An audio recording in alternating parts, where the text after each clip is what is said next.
Hello, friends. Welcome to Read with Rivas. Today we will be learning the letter D. Can you say the letter D name with me? D. Now say it by yourself. Very good job. The letter D makes the sound D. Go ahead and try. D.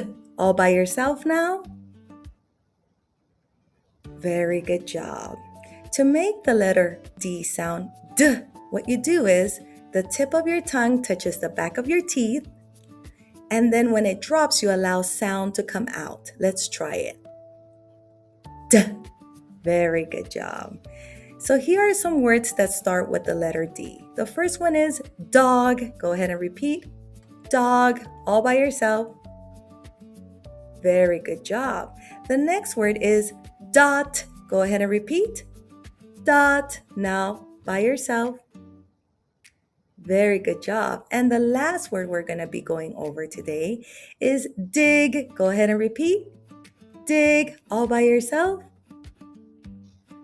Very good job. Remember, the letter D makes a D sound. See you next time.